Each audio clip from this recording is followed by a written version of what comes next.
Well, good morning, Southern Oregon, and welcome to the Real Estate Show. Pete Belcastro, Alice Lima, we're your hosts today. We're both brokers at John L. Scott here in Southern Oregon, and we welcome you back to another edition of the one and only local real estate radio show, right, Pete? Absolutely. Wow. Over 600 of them, and what's so interesting about when we started back in 2009, the market was totally different, obviously, than it was now. We're coming out of the Great Recession and things like that. And here we are in 2021. And what are we coming out of? We're coming out of a pandemic. And yet real estate sales have really been a driving force in the economy. And certainly in our own regions, in our own counties, we've seen tremendous activity going on. And that's been really healthy. And I think, Alice, it's really helped the economy overall.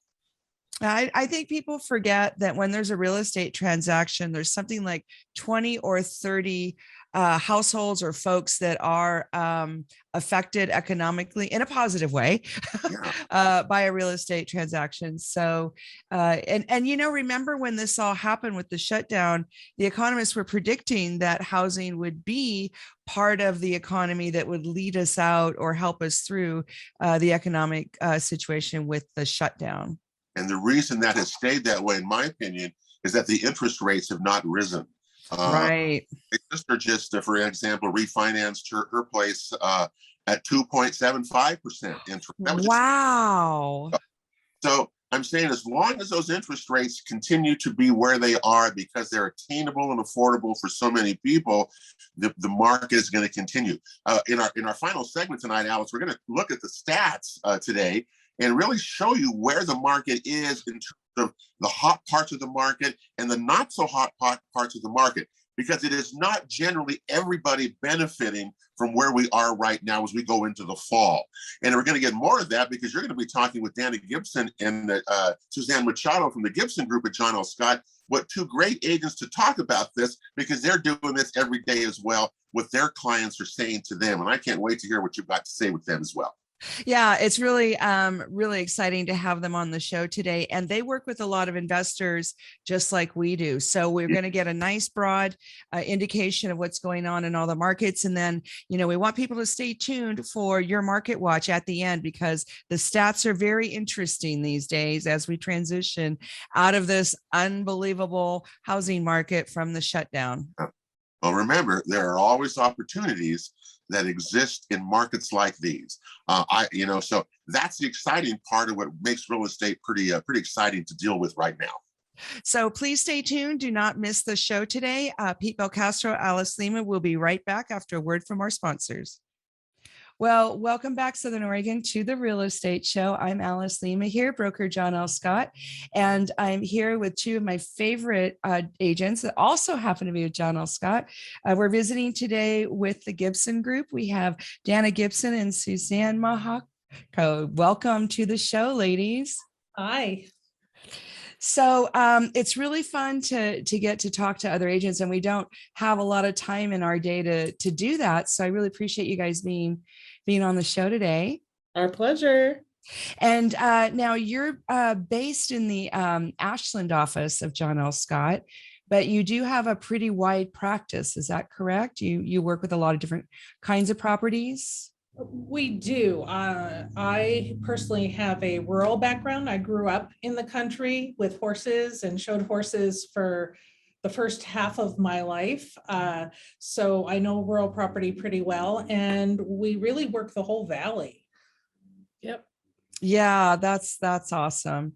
And then, this is a really fun time for us because I remember when, Danna, you were in the process, you were an agent, and then you decided to actually buy out your team leader, I think. Was it the Allen?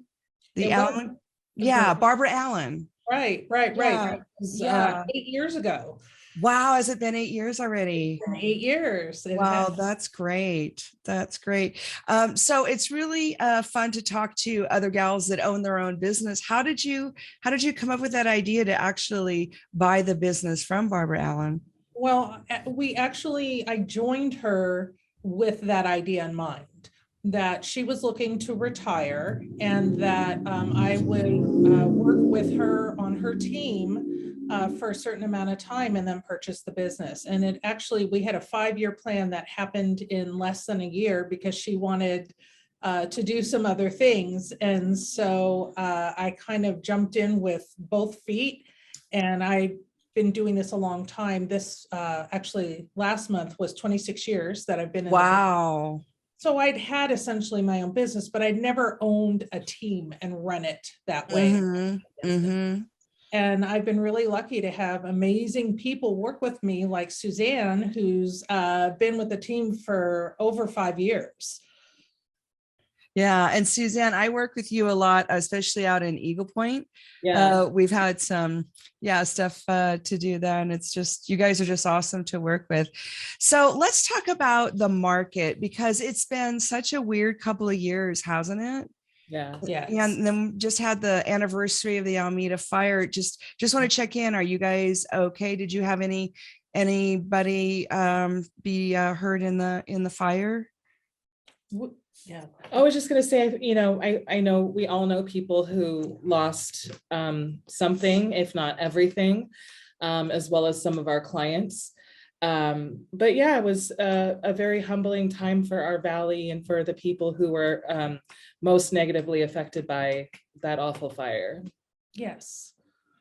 And there's a lot of rebuilding going on, which is, very encouraging to see. What do you think the prices are going to do, since we have such a shortage down at the south end of the valley? I mean, I think prices will continue to escalate. I don't think they're necessarily going to be escalating at 16% a year like we've seen in the last year or so, because we had COVID and the fires. And then with the extreme expense of the building materials and not enough people to be building, I think it really kind of clamped down. It seems as if we're getting a little more inventory now, and the market's still strong, and I think we'll have good appreciation, but I don't foresee it continuing at 16% or so. Yeah, it's an interesting sensation, Suzanne. When you have these hyper elevated markets, and then you can almost taste the change happening right under your feet. Yeah, especially when I first started, the cannabis industry was getting really big around here. That was an interesting time to be in real estate. And, so being in the business that, almost 6 years that I have been in, it's been booming since I've been in it. So I haven't experienced that decline and that softening that you have through the length of both of your careers. So it's a great time to be in real estate, but, just like we were saying there, the decline of building of single family residences over the past decade, and then also, what we lost in the fire, I think it's going to be a while before we can really recoup and have that even balance of a buyer and seller's market again. Yeah. Are you noticing more and more people putting their properties on the market now? I wouldn't say more and more. I feel like, we saw that big wave, and, when we look at the stats and see just that fast and furious multiple offers and almost every single price point, I feel like it's been proportionate, Agreed. I think that we are seeing inventory open up a little more. And as you said, there is new construction starting to happen, but it's just, we had low inventory before the fire hit. We did. That's right. And especially at the south part of the valley and in Ashland specifically. So entry level in Ashland now is in the 4s and 5s. Mm-hmm. And that's for a single family home. And you could be buying a 1-bedroom, or I'm sorry, a 1-bath house, or even a 1-bedroom, 1-bath house in the 400s. So that's a starter home in the Ashland South Valley area. It truly is. And we're seeing that in talent as well. So yes, we are getting a little bit more inventory, and we are seeing a few more sellers come on the market, but it is most certainly still low inventory compared to other years when we like to see about 6 months of supply, 5 to 6 months of supply of homes for the buyers that are in the market looking. And right now in Ashland, we're seeing between 0.42 months and a maximum of 4.5 months on over $1 million of inventory. So it's still tight. Oh my goodness. So what are you hearing from the sellers and potential sellers? Like how do they explain to you why they're waiting or not doing it at all? What's holding them back? Yeah, we're seeing, at least in our personal pipeline, where we have several listings coming. A lot of these folks, I think, were just anticipating what's happening in the market, which are stronger prices. A lot of others, especially if they're wanting to stay in the area, they're afraid they can't find something to move to. So if they have the ability to purchase something before they sell, many of them are, or they're keeping what they're leaving and using it as an income property and trying to buy something else. Oh, well, that's good, because boy, do we ever need more rental properties? I know we do, but even the rentals are really expensive. So do you have investors down in your area that will buy more rentals? I'm just seeing a lot of them, at least in the other parts of the valley. They're putting their rentals on the market and then they're not repurchasing here. They're going other states, other parts of Oregon. What is it like for you guys? We actually have a seller that's in that exact position right now, an owner of a multi-unit property that's doing exactly that, selling here to take advantage of the appreciation that they've had over the last few years and putting it in an area that's not quite as strong so they can get more for their money. Oh, gotcha. And especially, we have some of the most stringent tenant laws here in our state, and people are taking their dollars out of state to places where they're getting more bang for their buck, and there's a lot less restrictions on them being owners of investment properties with tenants. Yeah, and I'm noticing some of the business taxes of the places they're going, the business taxes are lower, because it's like people don't, being a landlord is a person to person kind of business, but you're still a business. And so, especially if you've incorporated or you have several units.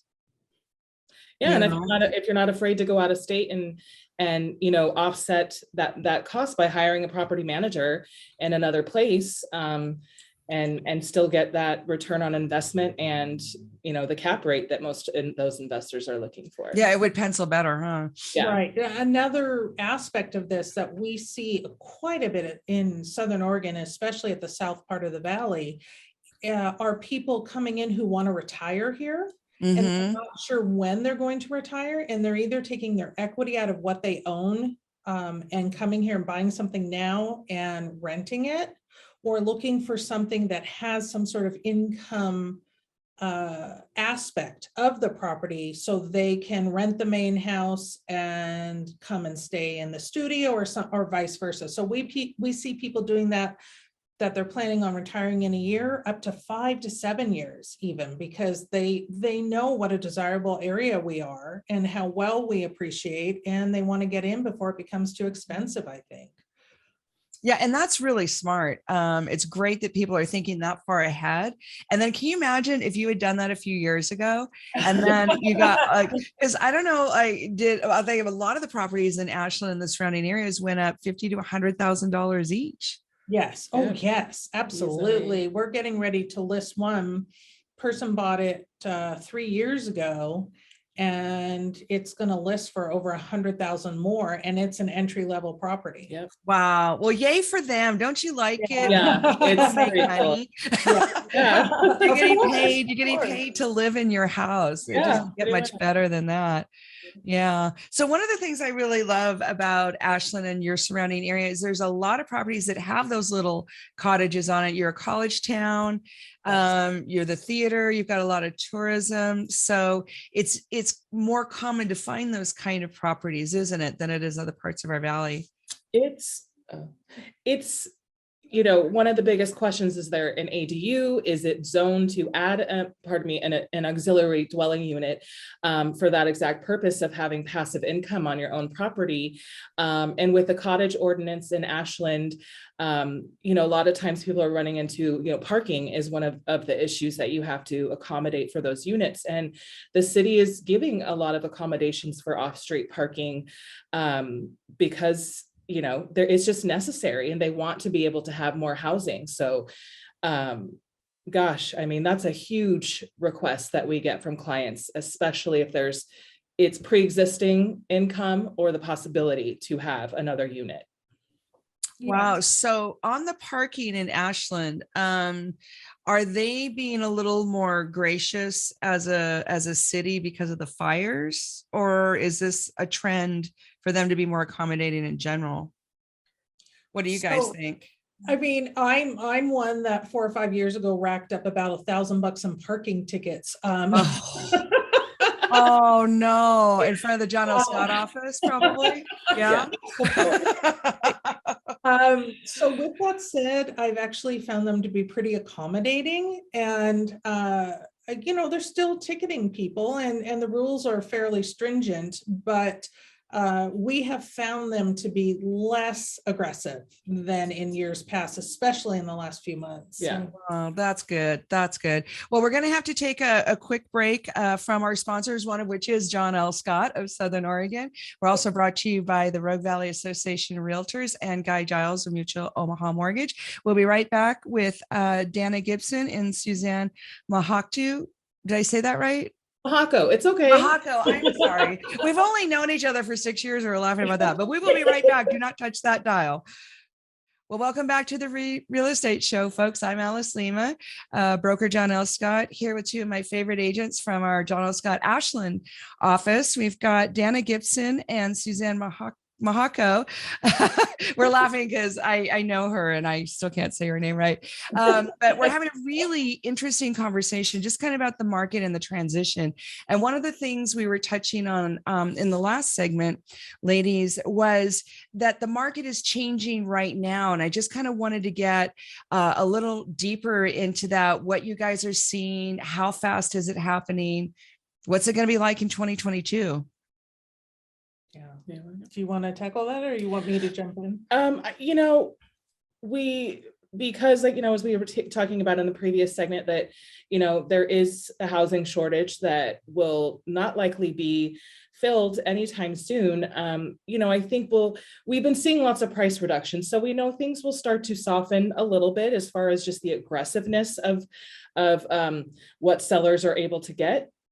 But I don't think that this is going to change anytime soon. I foresee us having a really strong 2022 as still being a seller's market. Absolutely. Agreed. Mhm. Agreed. Unless something happens nationally to the economy, I think that the conditions are set for us to have a good year in 2022. Yeah. And part of that, don't you think we'll actually have more sales if people put their house, if we have more houses to sell, that's part of what's slowing us down a little bit? In no uncertain terms. I mean, last year for between June and August, there were 128 homes sold. And this year for the same time period, 143 homes were sold, and days on market were less than half, 30 instead of 70. Mm-hmm. So, you know, there's still a lot of pent up demand of people who are wanting to get in. And of course, interest rates are still crazy low. And so it seems foolish almost not to buy if you can, especially if you're a renter right now. Because, you know, there's a statistic that our great leader, Jim Remley, always gives us, and that is people who own homes have 40 times more wealth on average than folks who rent. 40 times. Yeah. And so if you can get into the market, it's a really smart thing to do. And there's a lot of fantastic programs out there, especially for first-time buyers. And even if you haven't owned a home in 3 or more years, you can qualify many times as a first-time buyer again and have access to those programs. Yeah, for those bonds that are available. Yes. Yeah, that's super cool. Right, all sorts of things. So it's in all my years of selling real estate, it is probably the best time to get in the market. The last time we were crazy like this, rates were 6-7%. So we're half and less than half. Yeah. Yeah. And the opportunities, remember during the crash, like the '07 to, what was it? When did we start recovering? 2011, and it was like, that was a moment in time. It was a great buying opportunity. We just didn't think we'd see it again in our lifetime. And here we are. Yes. So it does seem a shame to not jump on it. And, sometimes the pushback, especially from her first-time home buyers or people wanting to acquire additional properties, is that yes, prices are higher and appreciation has gone up significantly, but our way to handle that objection is that money is so cheap right now that it's silly not to take advantage of that, because yes, the appreciation will start to slow down and soften, but it's still an excellent time to invest in real estate. Right. And even folks who have had mitigation on their mortgages, if they have to sell because they can't refinance or they're not in a position financially to do it, the vast majority of them are going to have equity in their homes because of the last few years of appreciation. And that, in 06 through 08, 09, folks didn't have any equity. They were upside down, so they couldn't sell their homes. And that's why so many people walked away. And they were forced into short sales and foreclosures. Yes, that's exactly. Or they just walked away. We were just doing a video for our social media. We just like to put out tidbits and frequently asked questions.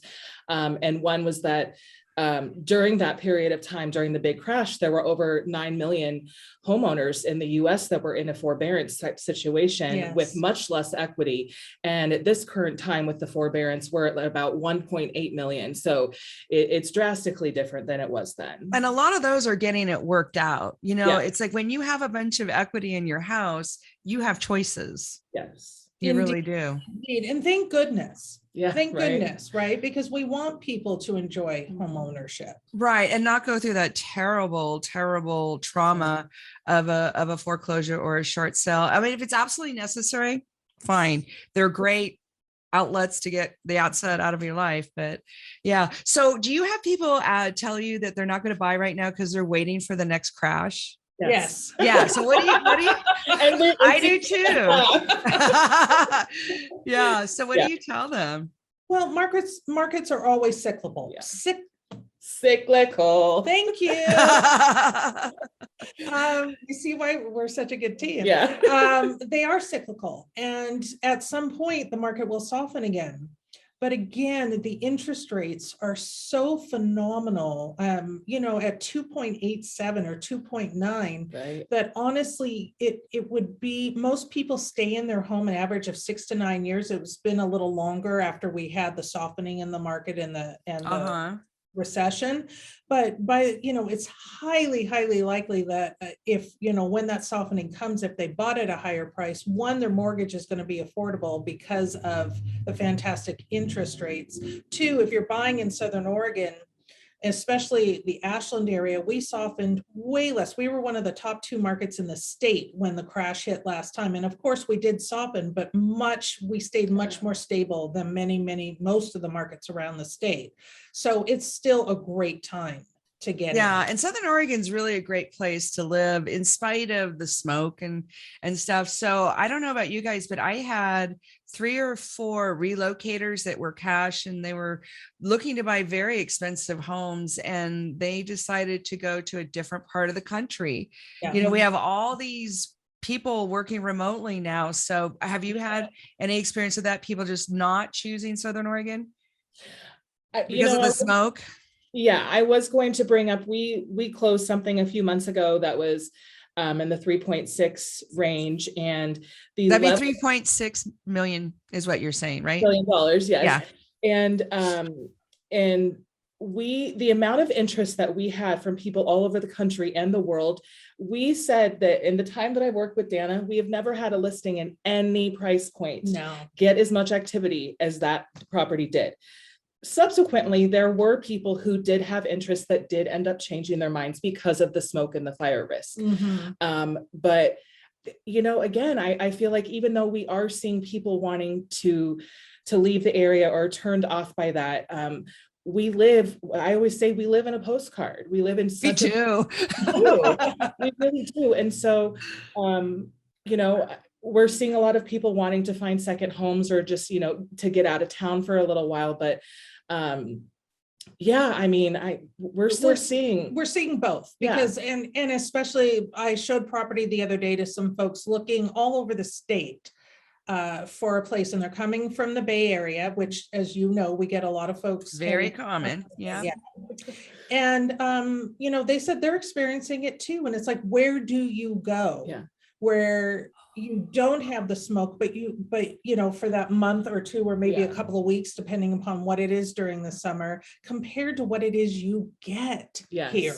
Mm-hmm. We also have several clients that are buying second homes or properties either on the coast or in another place to leave during that time if they so choose, but not to leave the area itself. This is their home. Yeah.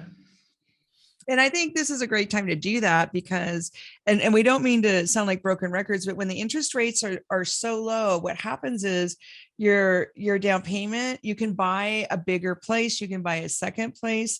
Yeah. If it's that owner occupied thing, the interest rate is even better than if it's a investment, and you don't have to put 20% down. Yeah. So all of a sudden it's doable. Right. Yeah. You can do as little as 5% down on a second home. Yeah. Mm-hmm. Yes. Yeah. And some of those properties on the coast are pretty affordable still. I know that people who live on the coast, I get a lot of griping. It's like, oh, the prices are going up. You Ashland and Medford people are driving up our prices. It's like, well, yeah, we are. But yeah, that's just kind of how it is. But I think that's a great solution. And there's a lot of people in Ashland that have second homes. Either Ashland is their second home or they have second homes other places. Absolutely. And we work with a lot of those folks in both circumstances. Mm-hmm. So let's talk about the Shakespeare and tourism and the restaurants and all that. Like, how is all that panning out now that we're in September 2021? So unfortunately, the smoke has kept Shakespeare to a very limited to no schedule. It takes a lot of planning to put those plays together. And because they run February through October, most of the cast members they bring in from around the country, and those folks are in more than one play. And so it takes a lot of time to put people in there and a lot of expense for the festival itself. So I think, until some things settle down a little bit more with COVID, I think that Shakespeare is going to be limited for now. And we're also seeing a lot of, prime spaces that people lease or businesses around the plaza and up and down, these main drags in Ashland that are empty, and they're getting filled, but we can definitely see it's a little bit slower. Just talking about parking, just like, that there is more places to park because there's less people coming in. But it's almost like as soon as it gets a little bit clear, then like today's pretty clear. Yes. The plaza's full, Well, so that's good though. That's very resilient. And we're seeing restaurants are full. People are in them. And I think interestingly, especially with COVID, there's been a shift because we're not just Shakespeare and the university. We are an amazing outdoor place to be. And so, between hiking and rivers and lakes and all of those things and the skiing, we're seeing a lot of folks come and younger folks come for the outdoor activities. So it's shifted a little bit during COVID, and especially because more and more people are working remotely and they can work remotely. So I think while we did lose businesses in no uncertain terms that first year, as Suzanne said, we're getting those spaces filled back up, and we are seeing people come. Oh, I'm so glad. I'm down in Ashland a lot and love the restaurants down there. And it was funny to have to make a reservation because you kind of get used to, we can just pop down because it's COVID. It's like not so fast. So are you seeing new businesses starting or more existing expansion? So you see, that's good. That's very good. Yes, absolutely. We are. And as you know, we have fantastic places to eat Yes, ma'am. Yes, we do. And so people are still coming, local people are still coming from around the valley to enjoy that. And a lot of these restaurants have done a really good job with outdoor seating too. Yeah, they've been very nimble in their response. So well, ladies, we're just about out of time. Danna Gibson, Suzanne Mihocko, how do we get a hold of you if somebody wants to talk to you at the Gibson Group? You can call 541-708-5775. And you can also find us on Instagram and Facebook at the Gibson GRP. Great. We'd love to chat with you. Well, thank you so much. That's the chime. We got to go. Please stand by. Do not touch that dial. We have a quick word from our sponsors, and then we'll have Pete Belcastro for our market update. Thanks, you guys. Appreciate it. Bye, Alice. Well, welcome back to the Real Estate Show, folks. Alice Lima, Pete Belcastro. We're your hosts today. We're both brokers here at John L. Scott in Southern Oregon. And what a great interview we had with the Gibson Group out of the John L. Scott office in Ashland, didn't we, Pete? They have Danna Gibson and Suzanne Mihocko talking about their experience through the shutdown and this transition market. And look what they're saying to us, and the same things. The problem we're really facing, Alice, is the listings as we go into the fall. You know, we haven't gone over the 500 listings in Jackson County, God, for years now. I don't even. It's been several. It's been quite a few years. It has. That. And a normal market is like 1,500, you know, or so. So. We've really are down on the listings. And so when you look at that, as I think Susan and Danna also explained there, you've got the high end of the listings, which, you know, quite a few have sold as we've been talking about that. But look how many there still are on the market in Jackson County in the luxury homes of that 400. Let me get that right. Of the 450 homes, let's see, it was 90. Again, it's about 92 of those are luxury homes. That's a lot. Isn't that amazing? That's a huge proportion. One or two sell each week, and yet one or two come on. But the sheer volume of them has made that the luxury market really a buyer's market. I think very saturated. Yeah. You could go in and you could pretty much name a price almost. Well, not really, but you can be reasonable with the price in a luxury home. But I'm telling you, if you go down to between 300,000 and 400,000, and the days on market on those, Alice, for last week are 1 day, 2 day, 4 day, 3 days, 2 days, 6 day.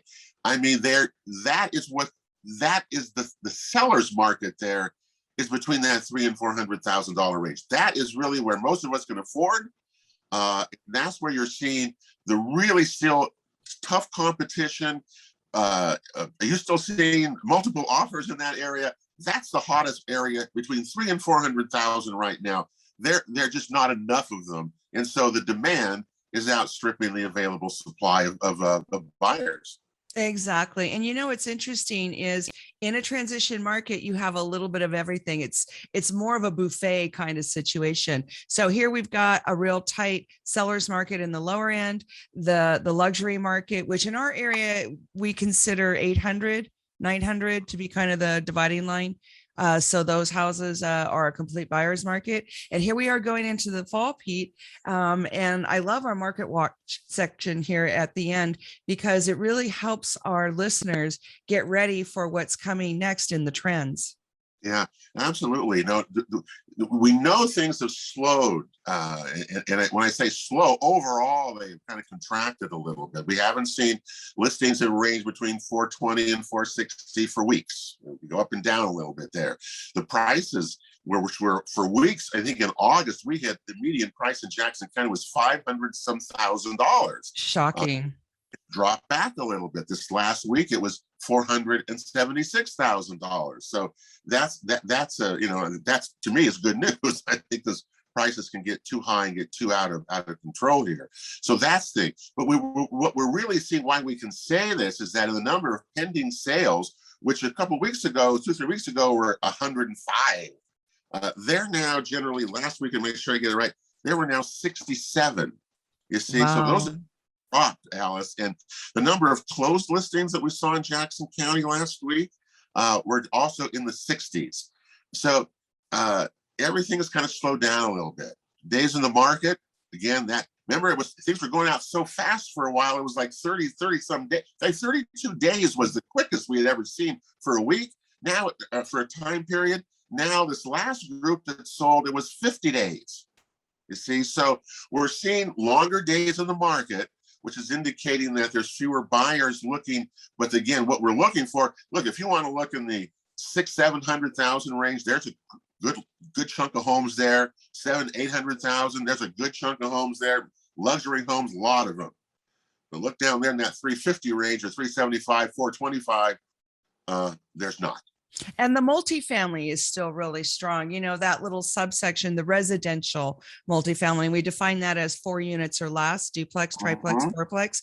And they define it as residential because you can get a residential regular person mortgage on it, not a commercial loan. And there's still a lot of arm wrestling for those, in part because our groups of families are buying them. So this is really nerve wracking for the tenant population. And also it makes me wonder what our community situation is going to be like, because we need rentals. It's part of a healthy community, so that we have that transition housing, you know. And boy, if regular people are buying them and landlords are not buying them, I don't know what's going to happen.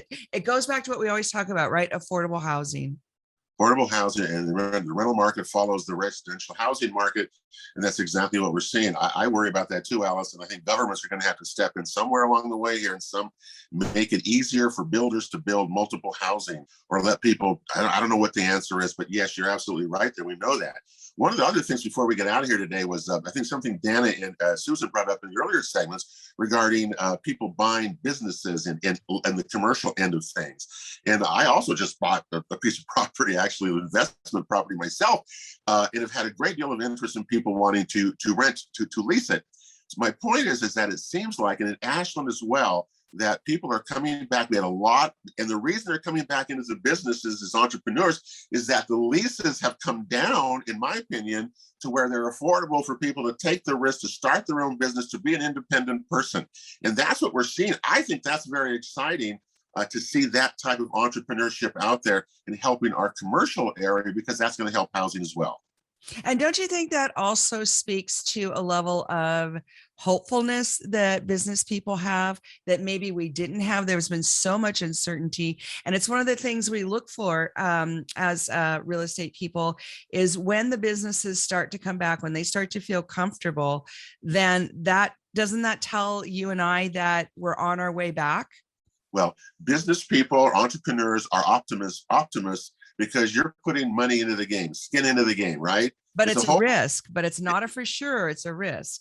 Well, of course it's a risk, but you're rolling the dice. That's why you're optimistic, because you think it's going to land right. Look, our restaurant here in Klamath Falls, it's been closed for 12 days. It opens today because, you know, we had COVID and staffing issues. So we're optimistic. It's going to be great because we're back and everybody's healthy and going again. Yeah, you got to be optimistic to be an entrepreneur. You have to take a risk. It's just like buying a house the first time. It's a big risk when you put that kind of money up. But wow, it's pretty cool in the end, because you're an independent person making a living and enjoying your life more and living a better life. Well, and I think as real estate agents, we worried so much about our commercial businesses and commercial landowners, and then also anybody that was trying to stay afloat during the shutdown. It's just been so scary. So very encouraging. Happy to hear from Danna and Suzanne, and also you, that people are starting to rent again. The leases are coming down. Landlords are going to have some income. Well, we hope so, and we need more. We're seeing more building going on all around us. We're still way short of that, and again, people with extra money, instead of putting it maybe into certain things, may want to invest in some housing, get in line with again. By the way, California is going to do away with single-family zones. Single-family. We were first. They're following us for a change. We did that first. Part of there hasn't been a big change as a result of that. Maybe over time, and time a long way down the road, we'll see the benefits of that. Well, But I would disagree, but that's a different episode. So, and we're out Okay. of time, folks. Thank you, Pete, for the Market Watch. We'll be repeating this broadcast tomorrow at 6, and then we'll be back again next week. We want to thank John L. Scott, Southern Oregon, the Rogue Valley Association of Realtors, and Guy Giles of Mutual Omaha Mortgage. Thank you to Danna and Suzanne for being on the show today. Have a beautiful Southern Oregon weekend. Bye now.